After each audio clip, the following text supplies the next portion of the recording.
Bună tuturor și bine v-am regăsit! Videoclipul de astăzi este o continuare a videoclipului pe care l-am postat vineri, cel despre petele pigmentare.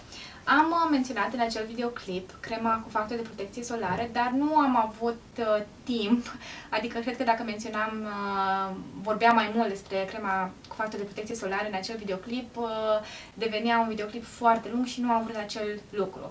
Așadar, am zis să fac un videoclip separat în care vorbesc strict despre FPS sau SPF sau cum vreți să-l numiți.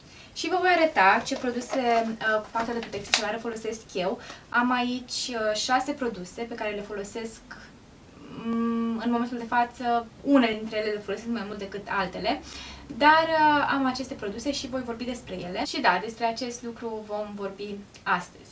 Vă spuneam în videoclipul de vineri că factorul de protecție solară este foarte important și trebuie neapărat să-l folosiți pe tot parcursul anului, nu doar vara sau când este însorit afară. Eu când eram mai tânără, după cum am menționat în videoclipul precedent, mă expuneam la soare foarte, foarte mult, necontrolat și fără să aplic factor de protecție solară. Acest lucru a avut consecințe asupra tenului meu. Efectele secundare nu au apărut imediat, dar au apărut în timp.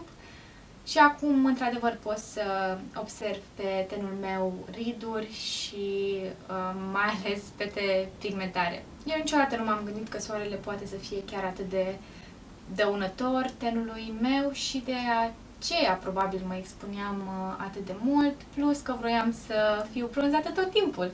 Când mi-am dat eu seama că trebuie să mă protejez de razele dăunătoare ale soarelui, am început cu factorul de protecție solară, bineînțeles, și atunci am aflat și eu că, de fapt, factorul de protecție solară trebuie purtat în fiecare zi, indiferent dacă este norat sau dacă este iarnă, tot trebuie să porți factor de protecție solară. Pentru că 80% din razele UV trec prin nori, ceea ce eu nu am știut acest lucru, deci nici nu-mi trecea prin minte că în momentul când este norat afară, razele UV tot penetrează prin nori. Pe lângă acest lucru, razele UV sunt cu atât mai periculoase în momentul de față din cauza subțierii stratului de ozon. Deci trebuie să ne asigurăm că purtăm factor de protecție tot timpul, pe tot parcursul anului. Și am aflat acest lucru pe pielea mea. Credeți-mă, nu este plăcut deloc să știu că puteam să previn toate aceste probleme pe care le am acum cu un simplu factor de protecție. De aceea fac acest videoclip, poate veți avea de învățat din experiența mea și nu veți face greșelile pe care le-am făcut eu. Dacă vreți să știți mai multe despre problemele pe care le am acum cu tenul meu, vizionați videoclipul pe care l-am postat vineri. Acolo vorbesc despre petele pigmentare și prin ce am trecut eu până acum cu această problemă și toate tratamentele pe care le-am urmat până în momentul de față. Deci da, dacă sunteți curioși, vizionați acel videoclip. Dar acum să trecem mai departe și să vă arăt câteva din produsele cu factor de protecție solară pe care le folosesc eu. Și voi încerca să le prezint într-o ordine, începând de la produsul care îmi place cel mai mult până la produsul care nu-mi place așa de mult. Deci, acestea fiind spuse, vreau să vă arăt primul produs, care este acest factor de protecție de la Alpha H și se numește Daily Essential Moisturizer SPF 50+. Acesta este al doilea flacon pe care îl folosesc. Îmi place foarte, foarte mult, deoarece în rutina de dimineață nu trebuie să aplic cremă de față și apoi să aplic factor de protecție. Pur și simplu îl aplic pe acesta și hidratează tenul, oferindu-mi în același timp și protecție contra razelor dăunătoare. Are o textură foarte ușoară, intră foarte ușor în ten și nu lasă stratul acela gras, uleios pe care majoritatea cremelor cu factor de protecție îl lasă. Deci da, acesta este preferatul meu în momentul de față. Următorul pe lista mea de favorite este acest factor de protecție de la Clinique. Și acesta se numește Super City Block Oil Free Daily Face Protector. Și înainte să-l descoper pe acesta de la Alpha H, acesta de la Clinique era preferatul meu. Cred că am folosit până acum vreo 4 sau 5 flacoane din acesta. Când l-am descoperit și am văzut cât de grozav este pentru tenul meu, am continuat să-l folosesc într-una și, după cum am zis, am încetat să-l folosesc așa de mult când l-am descoperit pe acesta de la Alpha H. Simt că mă repet într-una, îmi cer scuze. Vreau să mă fac înțeleasă. Bun, acesta mi-a plăcut pentru că are o textură, din nou, foarte ușoară și nu este pe bază de ulei. Deci din nou se absorbe în ten și nu lasă efectul acela gras sau uleios pe față. Alt lucru care mi-a plăcut foarte mult la acest produs este că are pigment. Este așa culoarea tenului. Deci este puțin colorat, dar în niciun caz nu va acoperi pete pigmentare sau alte probleme pe care le aveți. Pur și simplu uniformizează puțin tenul, dar foarte puțin. Și am uitat să spun că acesta este SPF 40. Și mai am foarte puțin în el, dar probabil nu îl voi reachiziționa momentan pentru că am altele pe care vreau să le folosesc înainte să-l reachiziționez pe acesta. Și pentru că vorbeam despre acest factor de protecție care este nuanța tenului, mai am aici încă un produs care la fel este nuanța tenului și se numește NARS Pure Radiant Tinted Moisturizer. Și acest produs are SPF 30 și este o cremă hidratantă în nuanța tenului. Acest produs este mai nou pentru mine, nu l-am folosit foarte mult, dar din câte l-am folosit până acum îmi place foarte mult. La fel, nu este un fond de ten pentru a acoperi pete pigmentare sau alte probleme ale tenului, dar uniformizează tenul într-o anumită măsură și uniformizează tenul puțin mai mult decât cel de la Clinique. Deci acesta de la NARS uniformizează tenul mai mult decât face acest produs de la Clinique. Deci da, nu voi spune foarte multe despre acest produs pentru că nu l-am folosit îndeajuns încă, dar până acum îmi place foarte mult. Până acum s-a comportat foarte ok pe tenul meu și de aceea l-am inclus în favoritele mele. Apoi mai am un factor de protecție care este mai nou pentru mine și este acest factor de protecție de la Nivea. Se numește Shine Control 0% Sticky Feeling, adică spune că ar trebui să controleze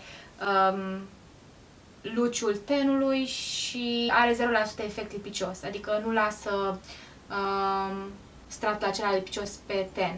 Acum l-am folosit de câteva ori, mi-a plăcut mult, dar nu face ceea ce spune. Am cumpărat acest produs pentru că am rămas foarte uimită când am văzut ambalajul și am văzut că spune Shine Control și pentru că tenul meu este mix gras am spus da, îmi trebuie acest produs pentru a ține uleiurile sub control, dar nu face acest lucru și spune 0% sticky feeling. Și țin să contrazic acest lucru pentru că inițial lasă un strat lipicios pe față și este așa puțin gras, ceea ce nu-mi place. Într-adevăr, dacă lași îndeajuns de mult pe ten, va intra în ten și nu va mai lăsa... Ce m-a speriat.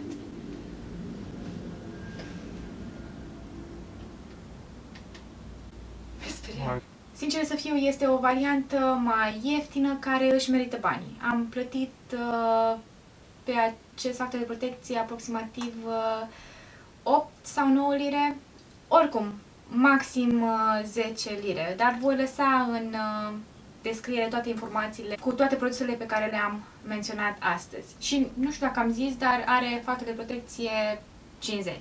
Și cel mai puțin favorit produs trebuie să fie acesta de la Coola. Se numește Mineral Sunscreen Matte Tint.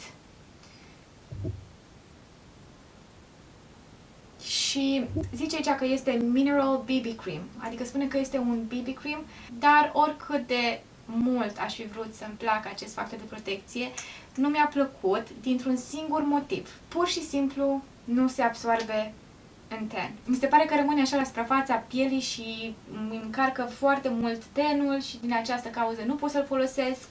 L-am folosit în unele zile în care nu am aplicat machiaj și atunci îmi place, adică nu mă deranjează așa de mult faptul că nu intră în piele, dar când îl port sub machiaj mi se pare că îmi îngreunează mult prea tare tenul. Și am menționat acest produs în videoclipul despre produse pe care nu le voi mai reachiziționa. Are factor de protecție 30 și probabil îl voi folosi în unele zile în care nu port machiaj.